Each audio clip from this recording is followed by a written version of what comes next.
Hi tears, எல்லோருக்கும் வணக்கம். இன்னைக்கு என்னோட 2 இயர் ஓல்ட் பேபியோட மார்னிங் பிரேக்ஃபாஸ்ட் டு டின்னர் வரைக்குமான ஃபுட் ரொட்டீன் தான் உங்களோட ஷேர் பண்ண போறேன். ஆஃப்டர் 1 இயர்லேருந்தே பாப்பாக்கு ஃபேமிலி மீல் பழக ஸ்டார்ட் பண்ணிட்டேங்கிறதுனால எனக்கு குக் பண்ணுறது கொஞ்சம் ஈஸி ஆகிடுச்சு.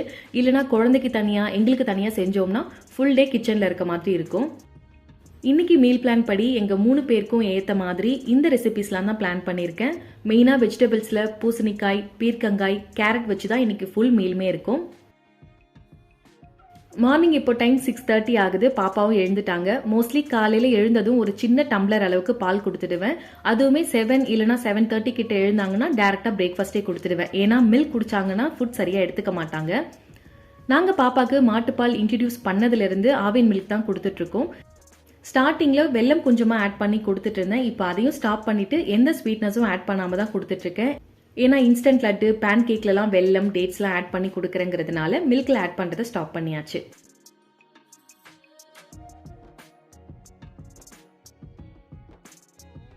பிரேக்ஃபாஸ்ட்டுக்கு பச்சைப்பயிறு, திணையெல்லாம் ஆட் பண்ணி ஒரு ஹெல்த்தியான தோசை தான் செய்ய போகிறேன்.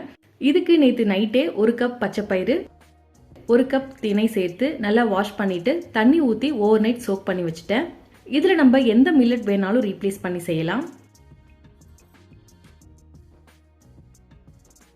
நல்லா ஊறினதுக்கு அப்புறமா இந்த தண்ணியை டிஸ்கார்ட் பண்ணிட்டு இதில் 1/4 கப் அளவுக்கு அவல் சேர்த்து நல்லா வாஷ் பண்ணிட்டு அகைன் தண்ணி ஊற்றி ஒரு 10 மினிட்ஸ்க்கு ஊற வச்சிடலாம். இந்த டைம் கேப்பில் தக்காளி சட்னிக்கு தேவையான வெங்காயம், தக்காளி, காஞ்ச மிளகாயெல்லாம் போட்டு நல்லா வதக்கிட்டு ஆற வச்சுட்டேன். ஆஸ் யூஷுவல் பாப்பாக்கு கொஞ்சமாக காஞ்ச மிளகாய் போட்டு ஃபஸ்ட்டு அரைச்சிட்டு அதுக்கப்புறமா அதே மிக்ஸில் ஒரு காஞ்ச மிளகாய் ஆட் பண்ணி எங்களுக்கும் அரைச்சாச்சு. இப்போ அவல் இதில் நல்லா ஊறிடுச்சு. இதை மிக்ஸி ஜாரில் ட்ரான்ஸ்ஃபர் பண்ணிவிட்டு இதோட ஒரு சின்ன பச்சை மிளகாய், ஒரு பல்லு பூண்டு, ஒரு துண்டு இஞ்சி, சால்ட், தேவையான அளவுக்கு தண்ணி சேர்த்து நல்லா ஸ்மூத்தாக வர வரைக்கும் கிரைண்ட் பண்ணி எடுத்துக்கலாம்.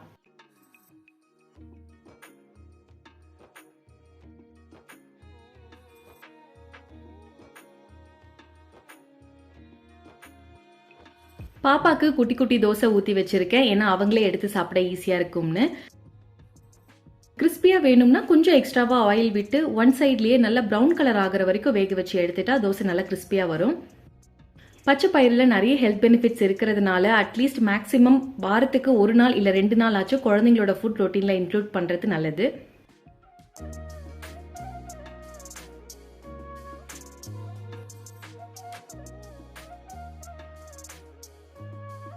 பாப்பா மார்னிங் பிரேக்ஃபாஸ்ட் ஓரளவுக்கு நல்லா சாப்பிட்டாங்க. அதனால மிட் மார்னிங் ஸ்நாக்குக்கு சிம்பிளாக ஒரு சின்ன ஆரஞ்சு மட்டும் கொடுத்தேன். லஞ்சுக்கு பீர்க்கங்காய் கூட்டு, பூசணிக்காய் பொரியல் செய்ய போகிறேன்.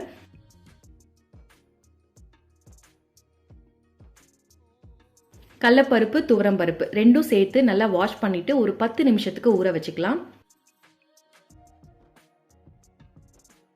ஊற வச்ச தண்ணியை டிஸ்கார்ட் பண்ணிட்டு இந்த பருப்பை ப்ரெஷர் குக்கர்ல சேர்த்து இதோட தேவையான அளவுக்கு தண்ணி, கொஞ்சமா மஞ்சள் தூள் சேர்த்து 2லிருந்து 3 விசில் வச்சு எடுத்துக்கணும். இதுல இருந்து பாப்பாக்கு வேக வச்ச பருப்பு கொஞ்சமா தனியா எடுத்து வச்சுட்டேன் கிரேவில மிக்ஸ் பண்ணி கொடுக்கறதுக்காக. கடாயில கொஞ்சமா எண்ணெய் விட்டு கடுகு, சீரகம், ஒரு பெரிய வெங்காயம், கறிவேப்பிலை, காஞ்ச மிளகாய், 5 பல்லு பூண்டு இடிச்சு ஆட் பண்ணிருக்கேன். இப்போ இதெல்லாம் நல்லா வதக்கிடலாம். ஒன்ஸ் வெங்காயம் நல்லா வதங்கினதுக்கு அப்புறமா ஒரு தக்காளி சேர்த்து நல்லா சாஃப்ட் ஆகுற வரைக்கும் வதக்கணும். 3 சின்ன பீர்க்கங்காயோட தோல் எடுத்துட்டு கட் பண்ணி வச்சிருக்கேன். இப்போ இதில் ஆட் பண்ணி நல்லா மிக்ஸ் பண்ணிட்டு கொஞ்சமா மஞ்சள் தூள், மிளகாய் தூள்,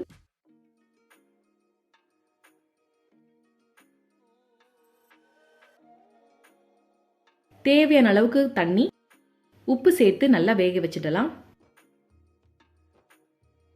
பீர்க்கங்காய் நல்லா வெந்ததுக்கு அப்புறமா வேக வச்ச பருப்பு சேர்த்து நல்லா மிக்ஸ் பண்ணிட்டு ஒரு கொதி வந்ததும் 2 டேபிள் ஸ்பூன் அளவுக்கு தேங்காய் துருவல் சேர்த்து இறக்கிட்டா பீர்க்கங்காய் கூட்டு ரெடி.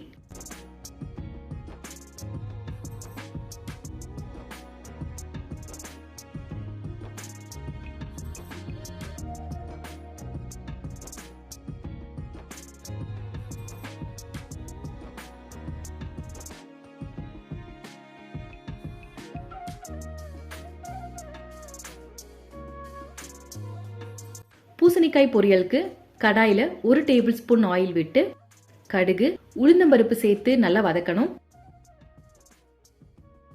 உளுந்தம்பருப்பு நல்லா ப்ரௌன் கலர் ஆனதும் கட் பண்ணி வச்சிருக்க பூசணிக்காய் சேர்த்து நல்லா வதக்கிட்டு இதோட தேவையான அளவுக்கு சால்ட், மஞ்சள் தூள், மிளகாய் தூள், கொஞ்சமா தண்ணி சேர்த்து லிட் போட்டு க்ளோஸ் பண்ணி நல்லா வேக வச்சிடலாம்.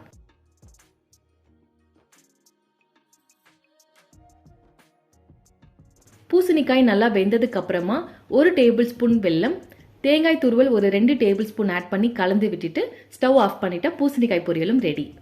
இதுல வெல்லம் டோட்டலி ஆப்ஷனல் தான், வேண்டாம்னா நம்ம ஸ்கிப் பண்ணிக்கலாம்.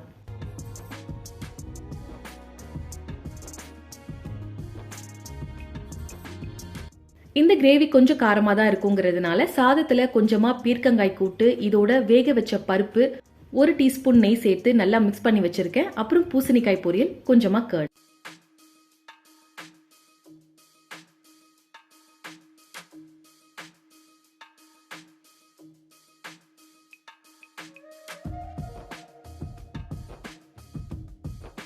ஈவினிங் ஸ்நாக்குக்கு ரொம்ப சிம்பிளான ஒரு ஸ்நாக். முட்டையில கேரட்லாம் ஆட் பண்ணி ஒரு ஆம்லேட்.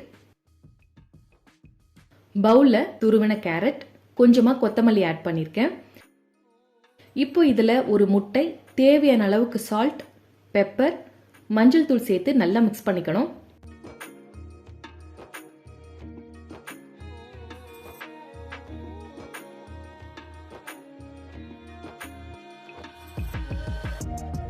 தோசைக்கல் நல்லா காஞ்சதும் ஆயில் விட்டு இந்த மிக்ஸ் சேர்த்து 2 சைடும் நல்லா வேக வச்சு எடுத்துட்டா கேரட் ஆம்லேட் ரெடி.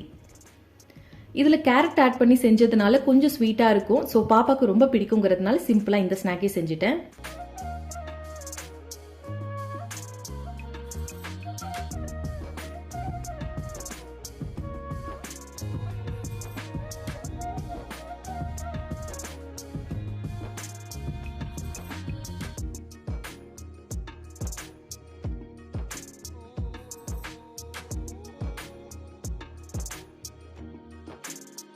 டின்னருக்கு தோசை, பன்னீர் புர்ஜி செய்ய போறேன். இது செய்யறதுக்கு வெங்காயம், தக்காளிலாம் ஃபைனா சாப் பண்ணணும். ஸோ இந்த சாப்பர்ல கட் பண்ணா ஈஸியா வேலை முடிஞ்சிருங்கிறதுனால இதுல கட் பண்ணி வச்சுட்டேன்.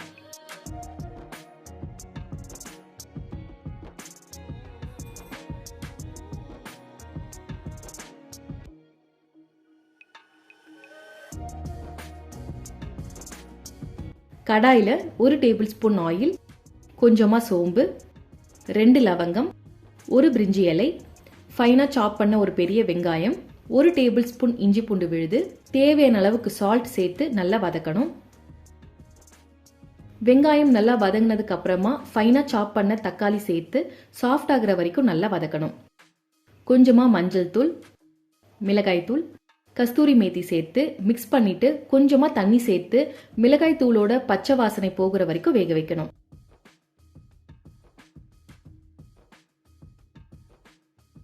இப்போ இதுல பன்னீர் சேர்த்து ஒரு 2 to 3 மினிட்ஸ்க்கு நல்லா மிக்ஸ் பண்ணிட்டு கடைசியா கொத்தமல்லி சேர்த்து இறக்கிட்டா பன்னீர் புர்ஜி ரெடி. வீட்டில் அரைச்ச கரம் மசாலா இருந்தா 1/2 டீஸ்பூன் ஆட் பண்ணிக்கலாம். மிளகாய் தூள் ஆட் பண்றப்ப டேஸ்ட் இன்னும் நல்லா இருக்கும்.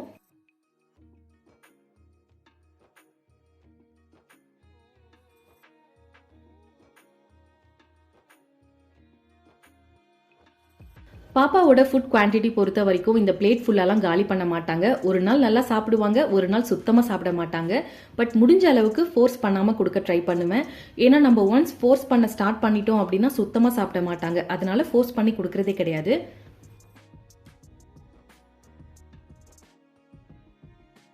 இன்னைக்கான மீல்ல எப்பயும் போல 2ல இருந்து 3 விதமான வெஜிடபிள்ஸ் இருக்க மாதிரி தான் பிளான் பண்ணி செஞ்சிருக்கேன். அண்ட் புரோட்டீன்காக ஒவ்வொரு மீல்லையும் பச்சைப்பயிறு, பன்னீர், பருப்பு, எக்லாம் ஆட் பண்ணியிருக்கேன். கண்டிப்பா இந்த ரெசிபிஸ்லாம் ட்ரை பண்ணி பாருங்க. That's it. இந்த வீடியோ இதோட முடியுது. தேங்க்ஸ் ஃபார் வாட்சிங். Bye by.